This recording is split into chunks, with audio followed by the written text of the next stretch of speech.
it's Carrie. Welcome back. If you're new to my channel, welcome.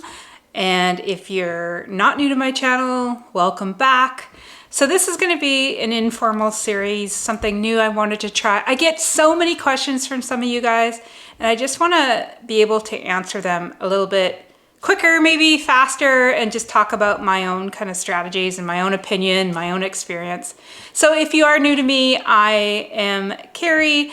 I had sleeve surgery, gastric sleeve surgery in June 2019. I had my gallbladder removed 3 months prior, same surgeon, and I lost 140 pounds. It's 3 years later, and I developed this YouTube channel just to kind of help others because I know that I was struggling and I just wanted this to be the last time to lose weight. And through my journey, I realized that there's other things to learn and it's not just an easy way out. We all know that. So that's the reason why I started this channel. So this series is about Ask a Loser, and you submit the questions and I try my best to answer them. I'm gonna try to post them every Saturday. So we're gonna call it Solution Saturday. So first of all, I wanna say I'm proud to be a loser. Can't believe I'd ever say that. And maybe even more importantly than just losing the weight physically is that I lost a lot of mental and emotional weight along my journey. So disclaimer, I'm not a surgeon, I'm not a bariatric surgeon, I'm not a nutritionist, I am not a counselor, I'm not a therapist. I am a certified life skills coach, and actually going through my own process, I got further training, and we'll talk about that a little bit later. So let's get into it. I really want you guys to get the questions answered. So if you do have a question, please post it in the comment box below and I'll just accumulate them and try to answer them the best as I can. Also, if you do get value, please like the video. It just helps the YouTube algorithm. That's just how it works. But also lets me know that you value the information. And then also put in the comment box if you do want a bigger video, like a deeper video, and I'll do the research on the question so that you get a full answer. So I got my laptop here and I'm gonna try to answer a couple questions that you have. The first one is, I'm so scared to have the surgery. I'm scared something's gonna go wrong. So first of all, nerves and second guessing and all those fears are just normal. They happen to many people with just about any surgery.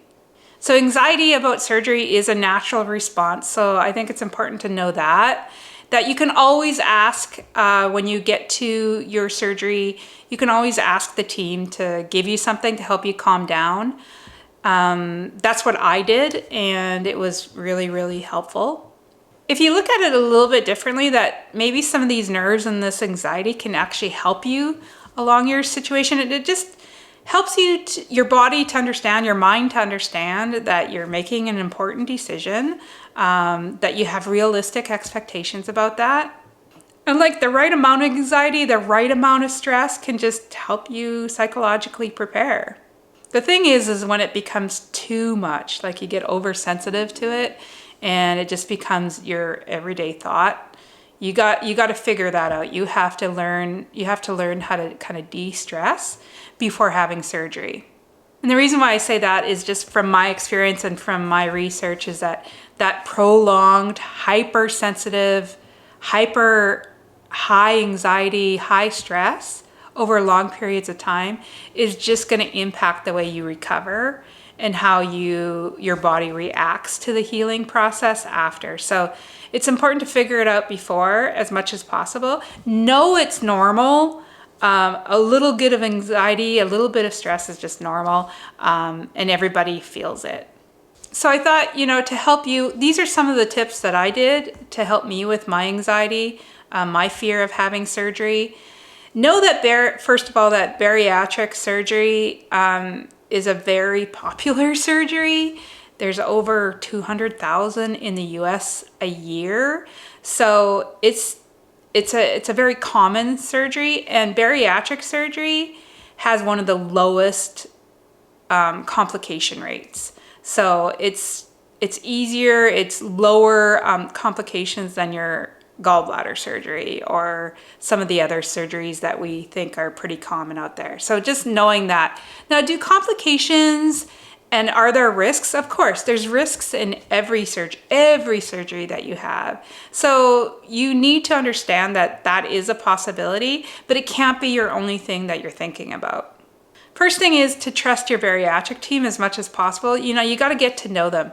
And if you're feeling stressed and anxiety about it, tell your doctor. Tell them about it. Then I kind of suggest that you start to trust yourself. So are you committed to this? Have you done your due diligence? Have you researched it? Do you know what you're getting into? So you need to finally decide that you need to trust yourself. Give yourself some positive affirmations. Don't just focus on the negative. Don't look for the horror stories. Really focus on the positive. Like, what is your bigger why? Why do you want to do this? List out your goals. List out all the things that you envision are going to happen to you if you're successful at this and you have the surgery. I used guided imagery. Like, I really looked into kind of calming music, guided imagery. What do I want? How do I see myself? I had to like manifest it, believe that this is what I wanted, saw myself in it, journaled about it. So those are just some things and exercises you can do. Just with trusting yourself, like allow yourself to help yourself. Like allow yourself to trust in the process, embrace the journey, look for support, ask for support, allow yourself to be part of the kind of care team, the bariatric team itself. Like educate yourself, become your own. I'm not saying that you're a doctor, you're a nutritionist, or therapist, but I'm just saying like it's important that you understand what's happening to you. Ask all the questions. There are no silly questions when it comes to your body and your health and your life. So ask all the questions. And along with educating yourself, like understand that there are complications and risks. It's very, very low. But you don't just do a random Google search and just go down the rabbit hole of all the bad things that can happen to you. Really trust your sources in regards to what can happen, the complications and the risks, but also anything that you do in regards to your journey. Really look for trusted sources. Seek the people that have gone before you and just ask them the questions, the experts, and don't just take random advice or opinions. Really know the sources that you're just getting the information from. I really believe, and I really tried my best to plan and prepare before. I think the more prepared you are, physically, mentally, emotionally, and have plans like plan A, B, C, D, like it's not going to be a perfect line. Surgery is not a straight line. It is a journey. And it's going to have ups and downs. And so it's just being realistic about that and having a plan and preparing as much as you can. Like make use of relaxation techniques. Like meditation might not be for you, but maybe it is. Like look into that. Now that you can Google, that you can like YouTube search. There's many, many videos and techniques and strategies out there, but look into relaxation techniques. Alongside with that, like really start working on increasing your self-care strategies, whatever that means for you. That's part of taking care of yourself because right after surgery, your body is healing and trying to adjust, and that's when you're going to need those self-care strategies. Now use alternative therapies as well, like maybe acupressure or acupuncture, or maybe it is about seeking therapy before and talking through some of these fears that you have. Get that support system that you need, and that might include professionals, but more importantly, prepare your loved ones, especially the ones that live with you. Now, I'm not saying you have to tell everyone and like all your business and like talk about your surgery. That's not what I'm talking about. But the ones that are going to be involved and who are going to care for you, or you're going to be part of your everyday journey, you really need to prepare them. And sometimes they're going to have fears as well. That's okay. That's normal as well. But educate them as you educate yourself. A lot of times people are scared and they'll say, don't have the surgery. And they'll give you all the horror stories because they're fearful. They're fearful that something's going to happen as well, that their fear of change, all that. So educate your loved ones alongside. Have those conversations alongside as you educate yourself. I thought it was really important to get my home in order. And I don't mean like super clean or anything. I mean like just get it ready, get it cozy, get it comfy.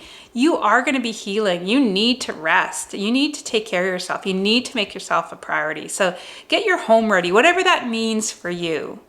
And then talking about that support system, it's really, really important that you create a support system. I'm a big believer in telling people how to support you.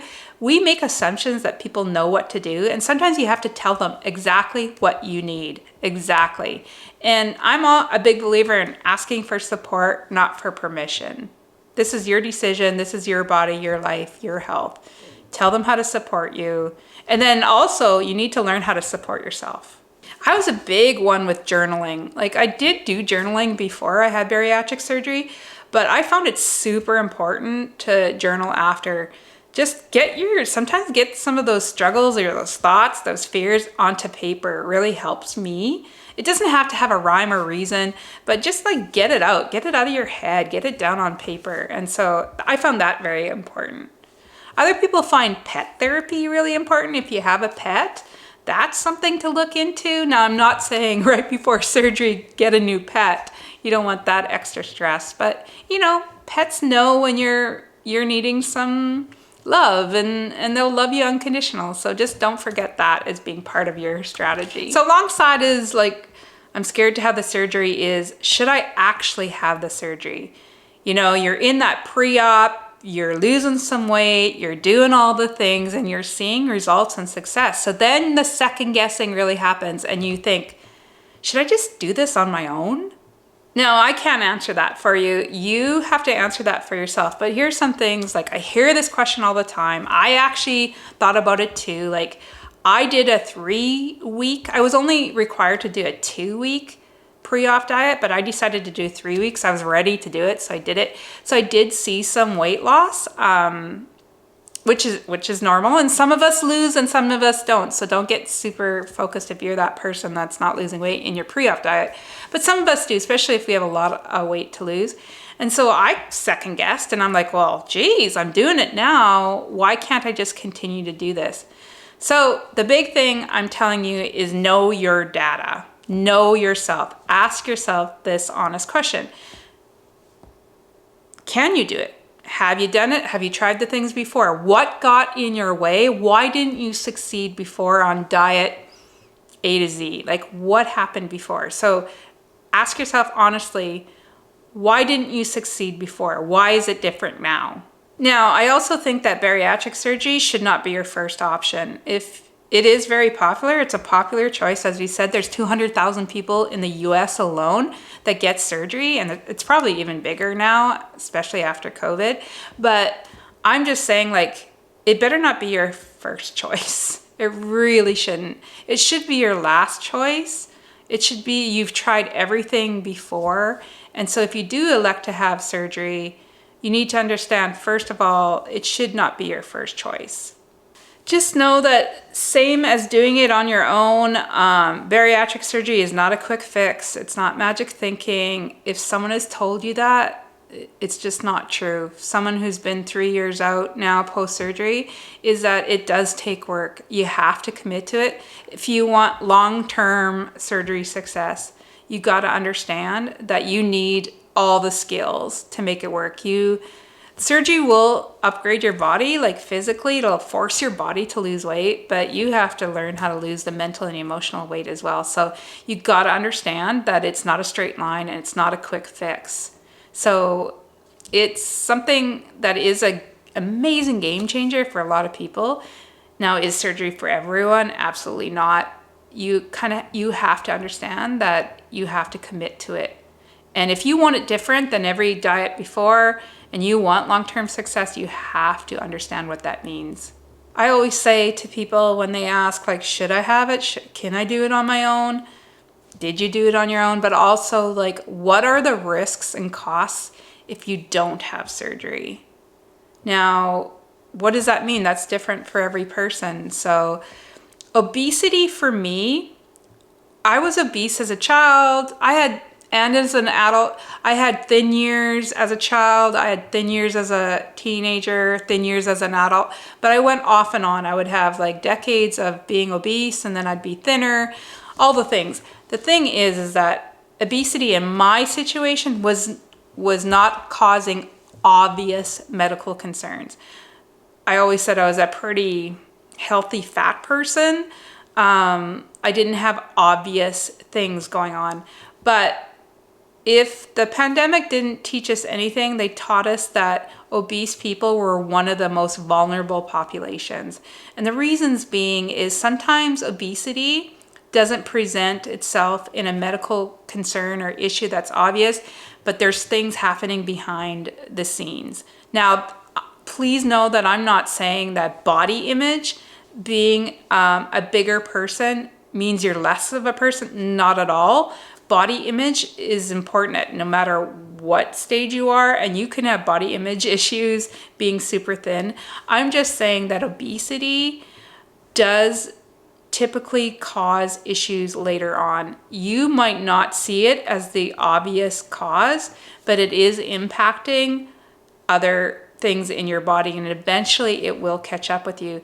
So can you lose it on your own? Maybe you can. Can you do it long term? I don't know. Is yo-yo dieting part of your issue? It was for me. So I've learned through my own research is that yo-yo dieting has its own consequences on our health as well. So I chose it because I wanted it to be the last thing I ever did before. I did not want to revert back to a diet. So is it black and white? No. Is it a straight line? No. Is it a magic fix? No.